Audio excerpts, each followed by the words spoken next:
Let us begin our journey tonight by traveling far back in time, back to the 18th century, to a land of castles, candlelight, and cold northern winds. We are in Denmark, a kingdom of ancient heritage, where kings and queens sat upon thrones with crowns of gold, and where the whispers of the court carried secrets darker than the night itself. But this tale, dear listener, is not about glory. It is not a tale of conquest or triumph. It is the story of a king who wore the crown, yet never truly ruled. A monarch whose mind wandered down paths few could follow. A ruler whose madness became the stage upon which others played their dangerous games. This is the story of Christian VII of Denmark. Born into privilege, yet trapped within himself. A man whose kingdom slipped into the hands of those around him, while he remained like a shadow in his own palace. As you listen, let the candlelight of history flicker gently before your eyes. Close them, if you wish, and imagine the long halls of Rosenborg Castle, the echo of footsteps upon marble floors, the faint scent of wax, wood, and cold stone. And now, let us walk together into the world of Christian VII. Step by step, slowly, as though entering the dim corridors of a forgotten palace. For within those corridors, a story of madness, love, betrayal, and downfall awaits us. Christian was born on the 29th of January, in the year 1749. It was winter in Denmark, and the royal family celebrated the arrival of their heir. The boy was the son of King Frederick V of Denmark and Queen Louise of Great Britain. He was, by birth, destined for greatness.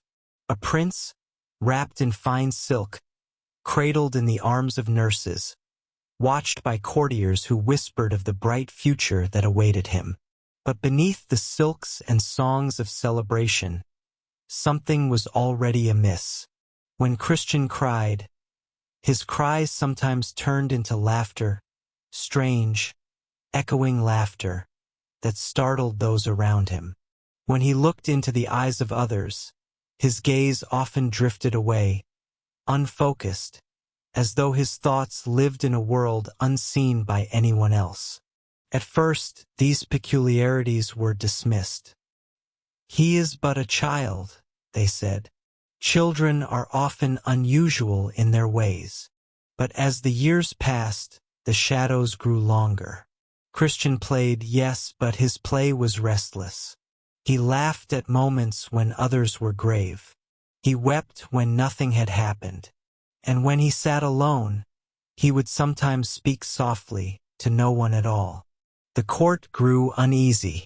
Though no one dared speak it loudly, there was a silent question that lingered in the corridors. Could this boy, this strange and fragile child, ever grow to be king? For Denmark was a kingdom with centuries of history behind it. It could not afford a ruler who could not rule. And yet fate is often cruel. Christian was heir. And one day, whether ready or not, the crown would be his. Christian's childhood unfolded under the shadow of expectations.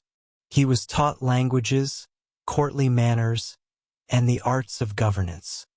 He was given tutors, instructed in scripture, and groomed to embody the dignity of a future monarch. But though his body grew, his mind did not always follow. At lessons, he would sometimes giggle uncontrollably, unable to stop. At other times, he would fall into silence, staring blankly at the floor while his tutors begged for his attention. One moment, he could repeat his lessons flawlessly. The next, he seemed to forget them altogether. Those around him whispered that he was not fit for the throne. But the crown is a heavy inheritance, and there was no choice. Christian was the heir. Meanwhile, life in the Danish court went on. Grand banquets were held, filled with candlelight, wine, and the sound of violins.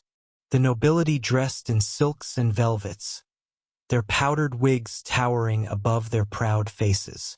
And in the midst of all this splendor, there was the young prince, awkward, unpredictable, and always being watched. Some pitied him, others feared what his reign might bring. And yet, no one could stop the march of time. The boy was growing into a man, and soon Denmark would see what kind of king this strange child would become. In the year 1766, when Christian was just 17 years old, destiny called. His father, King Frederick V, had passed away, and so the crown of Denmark and Norway, heavy with history and expectation, was placed upon the fragile head of the young prince. The coronation was held with splendor. The cathedral glowed with hundreds of candles, their light trembling against walls of stone. The choir sang hymns that rose into the vaulted ceiling like echoes of eternity. The nobility stood in silence, powdered wigs and jeweled gowns shining in the flickering light. At the center of it all stood Christian, a boy still soft in face, now clad in the robes of kingship. The crown glittered upon his head, but his expression was uneasy. Some said he smiled when he should have been solemn. Others whispered that his eyes darted restlessly, as though he did not quite understand the gravity of the moment. Yet the rituals continued. He was proclaimed King Christian VII, sovereign ruler of Denmark and Norway. The bells rang across Copenhagen, their sound rolling through the cold winter air. The city rejoiced, but within the palace unease lingered. For though the throne now had a king, many wondered if Denmark truly had a ruler. Not long after his coronation, the whispers grew louder. The new king's behavior was strange. At official meetings, where solemnity was expected, Christian would suddenly laugh, his laughter echoing uncomfortably through the chamber. At times, he would burst into childish antics, leaping upon furniture, clapping his hands like a boy at play. Ministers would attempt to continue their reports, but the sight of their monarch perched upon a chair, grinning wildly, was impossible to ignore. There were moments when his eyes gleamed with mischief, as though the world itself was a game for him to play. And there were darker moments too, times when his temper flared suddenly, when his words turned cruel, and when his servants found themselves the victims of his unpredictable moods. One evening, during a banquet, he poured wine upon the clothes of his courtiers, laughing at their discomfort as though it were a grand jest. Another time, he mocked the clergy during a sermon, interrupting the priest with crude jokes that sent shockwaves through the hall. The nobility, proud and polished, exchanged glances filled with alarm. They bowed before their king, but in their hearts, they questioned. How could Denmark be safe in the hands of a man who behaved so? And yet the crown was his. No one could remove it. And so, the kingdom entered a time of uncertainty, with a boy king who played with power as though it were a toy. Beyond the palace walls, the people of Denmark continued their lives. Fishermen set out into the cold northern seas.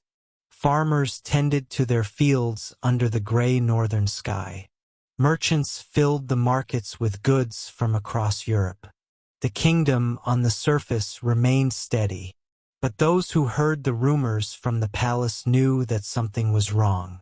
A king was meant to embody strength, dignity, and wisdom. Christian, however, was a mystery wrapped in instability. Some pitied him, believing he was a victim of his own troubled mind. Others feared him, whispering that madness had now taken the throne. Inside the royal court, power began to shift. Advisors, ministers, and ambitious nobles recognized the truth. The king could be guided, controlled, even used. And so, while Christian played, Others began to weave their plans in the shadows. The crown was too heavy for him, and though it glittered upon his brow, it weighed upon his soul like a burden he could never carry. This, dear listener, was the beginning of the slow unraveling of a reign that would be remembered not for triumphs, but for tragedy. As the months of his reign stretched into years, the stories of Christian's behavior grew ever stranger. In the grand corridors of his palaces, Rosenborg, Christiansborg, and beyond, the whispers of servants spread like smoke. At night, they said, the king wandered the halls, muttering to himself, sometimes laughing, sometimes weeping. His footsteps echoed through the silent palace, a lonely rhythm that unsettled even the most loyal guards. By day, the court was no calmer. During solemn council meetings, Christian would interrupt with sudden shouts, nonsensical jokes, or bursts of uncontrollable giggles. Ambassadors from foreign lands, expecting dignity and gravitas, left Copenhagen with puzzled expressions and troubling reports. The court was no longer a place of majesty, but a stage where the strange moods of the king played out before an uneasy audience. Banquets, once the heart of royal dignity, became scenes of chaos under Christian's rule. The tables were set with silver platters, golden goblets, and steaming dishes of roasted meats and fine breads. The chandeliers glittered, the musicians played softly in the background, and yet, before long, disorder would take hold. The king, restless and unpredictable, would leap upon his chair or climb upon the banquet table itself. He would seize a goblet of wine, raise it high, then pour it not into his mouth but upon the heads and gowns of startled courtiers. The laughter that followed was not joyful. It was sharp, unsettling, tinged with cruelty. Some nobles forced themselves to smile, terrified of displeasing their monarch. Others sat rigid in silence, their dignity drowned in spilled wine. The musicians, instructed never to stop playing, bowed their heads and continued, their trembling hands pulling desperate notes from violins and harpsichords. It was as though the royal hall had become a theater, where the king himself was both actor and audience, delighting in spectacles that humiliated those around him. But the banquets were not the only stage for his madness. Christian grew restless within the palace walls, and so he began to slip away into the streets of Copenhagen. Disguised in plain clothing, the king roamed the taverns and alleys, seeking the pleasures of drink, gambling, and the company of women. For the people of the city it was a shocking sight, though few dared to confront him. He was the king, after all, even if he stumbled drunkenly through the streets like a common rogue. These nocturnal wanderings further eroded the dignity of the crown. Stories spread of the king's escapades, of him drinking with sailors, of him laughing among criminals, of him indulging in every vice he could find. The court could no longer pretend their monarch was a figure of noble restraint. He was, instead, a restless spirit, chained to power yet unwilling to bear its burden. With each passing year, fear deepened in the hearts of courtiers. They never knew what the king would do next. A gentle smile might turn into sudden rage. A playful jest might shift into cruelty. His moods were like the northern seas, calm one moment, stormy the next, and always unpredictable. Servants moved cautiously, avoiding his gaze, praying not to attract his attention. Ministers and nobles schemed quietly, knowing that true power could not rest in the hands of such a man. And so, slowly, the court began to shape itself not around the king, but around those who could control him.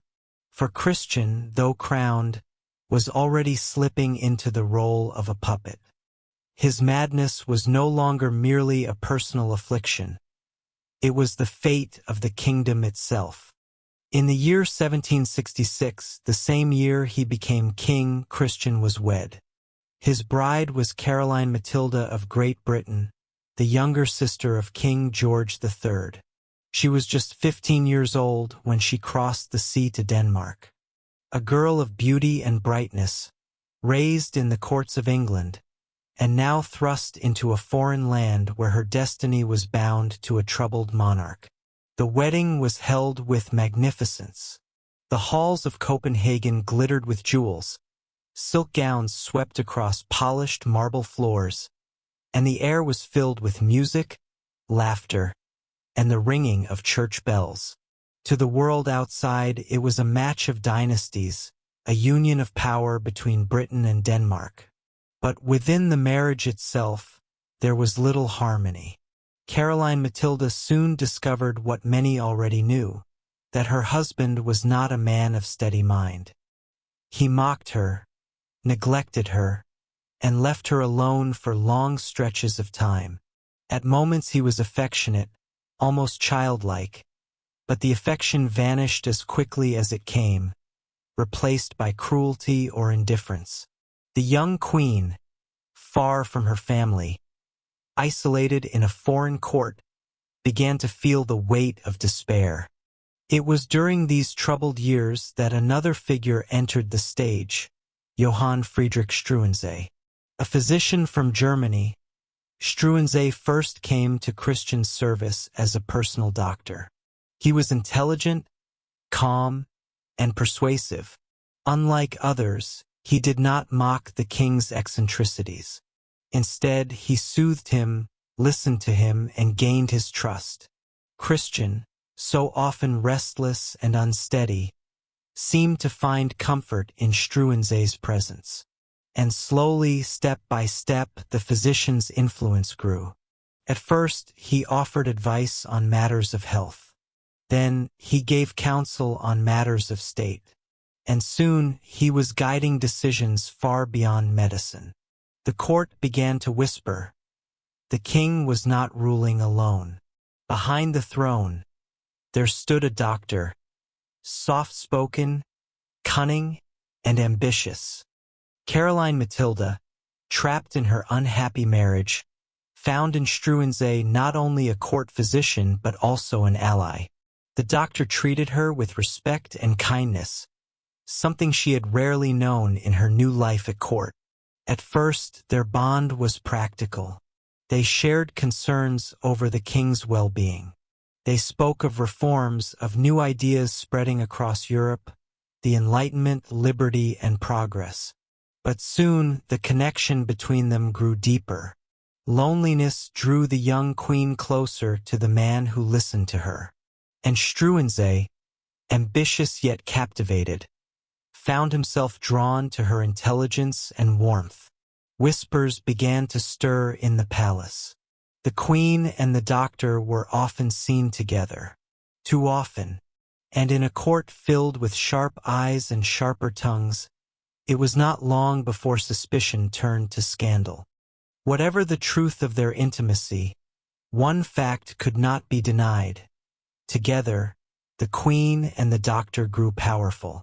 Christian, too fragile to rule, relied more and more upon Struensee's guidance. Caroline Matilda, once ignored, now found her voice through the physician who stood at her side. Denmark began to change. New reforms swept through the kingdom. Laws softened, censorship eased, and whispers of freedom stirred the air. For a brief moment, it seemed as though the kingdom might enter a new, enlightened age. But court politics are as sharp as daggers. The nobility, jealous and fearful, watched the strange trio, the mad king, the ambitious doctor, and the foreign queen. They saw their own influence fading. And so, in the shadows of the palace, plots began to form. The stage was set for a storm. And when it came, it would shatter everything. In the dimly lit corridors of Christiansborg Palace, the whispers began to grow louder. Whispers of glances exchanged, of meetings behind closed doors, of a bond too close between the queen and the physician. First, it was only rumor, the kind of gossip that always floats through courts, where envy and suspicion are as common as candle smoke. But as the weeks turned into months, the evidence became harder to ignore. The queen and Struensee were inseparable. They dined together. They rode together. They spoke in hushed tones when they thought no one was watching. The courtiers, sharp-eyed and sharp-tongued, began to weave their tales. And soon, those tales spread beyond the palace walls, into the streets of Copenhagen. The people wondered, was their queen, the sister of Britain's king, bound not to her husband but to his physician? Historians still debate the depth of their relationship. Was it truly love? Was it passion born of loneliness and confinement? Or was it, at its core, a political alliance, a partnership of survival in a court filled with predators? Whatever the truth, to the world around them, Caroline Matilda and Struensee were lovers. And in an age where monarchs were expected to embody dignity and virtue, scandal of this kind was a fire that could consume entire kingdoms. The king himself seemed unaware, or perhaps unwilling to acknowledge the truth. Christian drifted further into his own world, laughing one moment, weeping the next, wandering the halls like a ghost wearing a crown. He was a husband in name only, a king in name only, and the stage was left to others. Caroline Matilda and Struensee stepped into the void he left behind. Together they ruled Denmark, not in theory but in practice. Struensee, empowered by his closeness to both king and queen, began to reshape Denmark. He introduced reforms, bold, sweeping changes inspired by the Enlightenment. He curtailed censorship, allowing freer speech.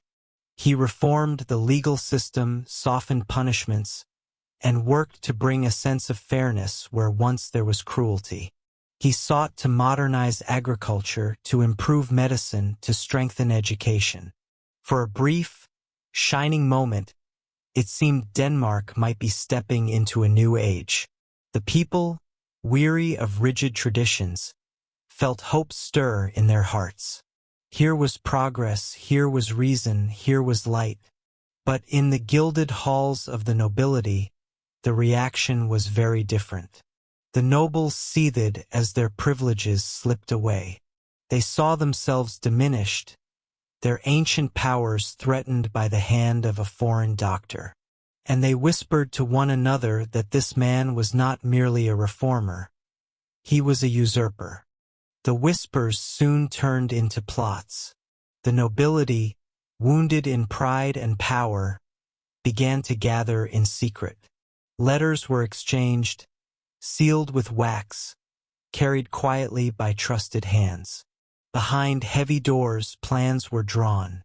The queen and her physician had overreached. Their closeness was no longer just scandal, it was weapon. And their reforms, once celebrated by some, became the justification for their destruction. Enemies circled like wolves around a weakened prey. And in the center of it all stood Christian, the king who neither understood nor controlled the storm around him. A crown upon his head, but emptiness in his hands. The fire of scandal had been lit, and soon it would consume them all. It was the winter of 1772. The air in Copenhagen was sharp, the streets covered with frost, the breath of horses rising in clouds like smoke. Inside the palace, a storm far colder than winter raged. The queen and Struensee had grown confident, perhaps too confident. Their circle was tight, their reforms bold, their bond undeniable. But beyond the warm glow of their chambers, knives were being sharpened in the shadows. The nobility had made their decision. They would not allow an English queen and a German doctor to rule Denmark. They would strike swiftly and mercilessly. And so, on a frigid night in January, while most of the palace slept, the conspirators moved. The soldiers entered quietly, boots echoing against the stone floors. Doors were forced open. Whispers turned to shouts. And the queen, barefoot, frightened, was taken from her chamber. Struensee, too, was seized, dragged from his bed, hands bound, face pale in the flickering torchlight. Their world of power, love, and reform collapsed in a single night. And where was Christian, the king of Denmark, as his wife and his physician were dragged into the darkness? He was there, present and yet absent, confused, bewildered, caught between laughter and tears, between rage and silence. Some accounts say he hardly understood what had happened.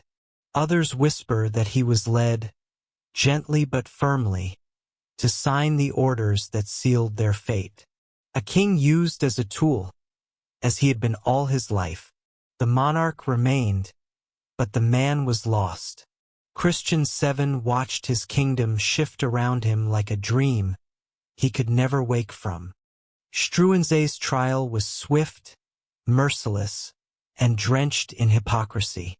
The nobles accused him of corruption, of abusing his power, of daring to rise above his station. But above all, they condemned him for the scandal of his intimacy with the queen. In the crowded hall, voices rang with outrage. The physician who once guided the king was now branded a traitor, a seducer, a criminal against the crown. Struensee stood tall, though his hands were shackled. He did not deny his reforms. How could he? They were real, written into the laws of the land. But he could not save himself from the fury of those who saw him as a threat to their ancient privilege. The sentence was death, not by the sword, not by exile, but by the axe in the old brutal way. The people would see, and they would remember. And what of Caroline Matilda, the young queen who had once danced in the gardens of England, dreaming of romance? She was cast aside, branded an adulteress, unfit to sit upon Denmark's throne, unworthy of her crown. Yet, unlike Struensee, she was spared the axe. Her punishment was exile, banishment from the kingdom she had once ruled in all but name. Torn from her children, stripped of her title, she was sent away under guard. She would never see Denmark again. Her story ended far from Copenhagen, in a lonely castle in Celle, where she died of illness at the age of only 23. Her brief reign, a tale of passion, power, and ruin, became legend. And so, in April of 1772, the people of Copenhagen gathered to witness the end of Johann Friedrich Struensee. The square was filled with silence, broken only by the tolling of bells. The condemned man was led forth, pale but calm, his gaze steady as he climbed the scaffold. The axe, glinting in the pale light, was raised, and with a single brutal stroke, the story of the physician who ruled Denmark came to its bloody conclusion. The crowd gasped, some with horror, others with grim satisfaction. The nobles had triumphed. The old order was restored.